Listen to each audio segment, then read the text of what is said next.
Shalom, kita sampai kepada bagian ketiga dalam pembahasan kita tentang 7 dosa maut, yaitu keserakahan. Mari kita membuka 1 Timotius 6 ayat 9 sampai 10. Tetapi mereka yang ingin kaya terjatuh ke dalam pencobaan, ke dalam jerat dan ke dalam berbagai-bagai nafsu yang hampa dan yang mencelakakan, yang menenggelamkan manusia ke dalam keruntuhan dan kebinasaan. Karena akar segala kejahatan ialah cinta uang. Sebab oleh memburu uanglah beberapa orang telah menyimpang dari iman dan menyiksa dirinya dengan berbagai-bagai duka.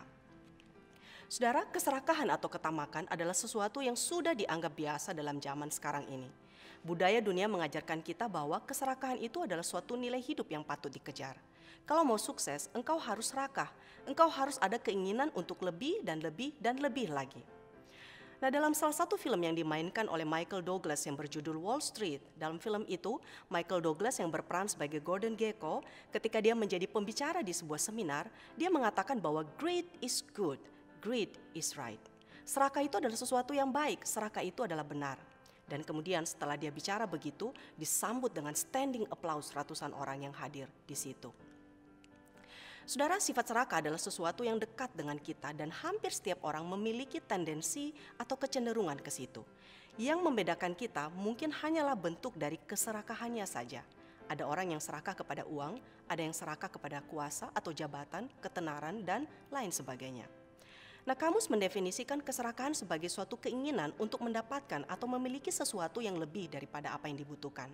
Dengan kata lain, keserakahan ini adalah suatu keinginan yang berlebihan, selalu ingin lebih dan lebih untuk diri, sehingga lebih ini menjadi tak terukur dan tidak terkendali, jauh melebihi dari apa yang sebetulnya dibutuhkan. Nah, saudara, bagaimanakah kita memahami sifat keserakahan ini? Saya akan memberikan contohnya melalui sebuah kisah terkenal yang ditulis oleh Leo Tolstoy pada tahun 1886 tentang seorang yang bernama Pahom yang begitu mencintai tanah lebih daripada apapun. Nah, Pahom pernah berkata, "Jika aku punya banyak tanah, aku tidak perlu takut bahkan terhadap iblis sekalipun." Nah, iblis mendengarkan perkataannya tersebut dan segera menyusun rencana dengan memunculkan begitu banyak peluang pembelian tanah di hadapan Pahom. Nah, Pahom kemudian bertemu dengan sebuah keluarga yang bernama keluarga Baskirs yang memiliki lahan tanah yang sangat besar. Nah, keluarga ini memberikan tawaran kepada Pahom, yaitu dia boleh mendapatkan tanah sebanyak yang dia bisa kelilingi dengan berjalan kaki selama 1 hari, terhitung sejak matahari terbit hingga terbenam dengan harga sebesar 1.000 rubel. Tetapi jika dia tidak kembali ke pos awal sebelum matahari terbenam, dia tidak bisa mendapatkan tanah itu dan kena denda sebesar harga yang sudah disepakati. Nah, saudara, Pahom kemudian mulai menetapkan lingkaran sepanjang hari itu, menandai semuanya dengan sekop.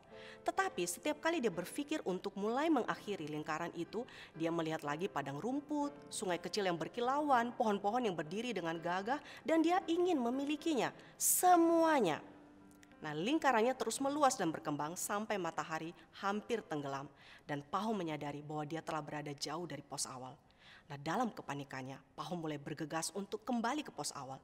Itulah hari terpanjang dan tercepat yang pernah dia lakukan demi yang dia cintai dalam kehidupannya. Dan dia berhasil. Dia mencapai pos awal tepat sebelum bola emas di barat itu menghilang di bawah cakrawala. Keluarga Baskirs kemudian memberikan ucapan selamat dan bersorak-sorak kepada Pahom atas pencapaiannya yang mulia itu. Tetapi saudara, Pahom tidak bisa mendengarkan sorak-sorai dan ucapan mereka. Mengapa? Karena Pahom terkapar di tanah akibat serangan jantung. Dia tewas. Dan pelayan Pahom kemudian memasukkan jasad Pahom ke dalam peti lalu menguburkannya. Kisah Pahom pun berakhir. Dan Tolstoy memberikan judul ceritanya, How Much Land Does a Man Need? Seberapa luas tanah yang manusia perlukan? Dan Tolstoy membiarkan pelayan Pahom menjawab pertanyaan itu dengan sebuah peti.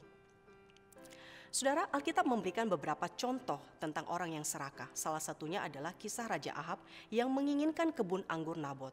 Dan karena begitu menginginkan kebun anggur tersebut, Ahab kemudian membunuh Nabot dan mengambil kebun anggur tersebut menjadi miliknya. Di dalam 1 Raja-Raja 21 ayat 19 menceritakan kepada kita, Tuhan kemudian menghukum Raja Ahab. Dia mati dan darahnya dijilat oleh anjing. Dari kisah ini kita melihat bahwa keserakahan membuat seseorang melakukan segala cara untuk mendapatkan apa yang diinginkan. Nah, keserakahan saudara mengandung persoalan yang lebih serius dibandingkan dengan hanya sekedar menginginkan sesuatu secara berlebihan. Nah, keserakahan ini menggeser pusat hidup manusia dari hidup yang harusnya berpusat kepada Allah, bergeser kepada diri sendiri dan sesuatu yang lain. Atau dengan kata lain, membuat posisi Allah tergantikan dengan sesuatu yang lain. Nah, tergantinya posisi Allah dengan sesuatu yang lain inilah penyembahan berhala. Dan Paulus menyebutkan hal ini misalnya di dalam Kolose 3 ayat 5 yang mengatakan bahwa keserakahan itu sama dengan penyembahan berhala. Nah, bagaimanakah kita mengatasi sifat keserakahan ini? Setidaknya ada 3 hal. Yang pertama, kita bisa belajar memiliki rasa cukup atau contentment. Tahu kapan harus berkata stop terhadap keinginan-keinginan kita. Nah, akar keserakahan adalah tidak pernah adanya rasa cukup terhadap apa yang kita miliki. Nah, kepuasan yang sejati hanya bisa kita temukan di dalam relasi kita dengan Tuhan. 1 Timotius 6 ayat yang ke-6. Yang kedua, belajar bersyukur dan menikmati apa yang kita miliki. Ketiga, kita bisa belajar berbagi. Kiranya Tuhan menolong kita dan kita bisa belajar dari hal ini. Amin.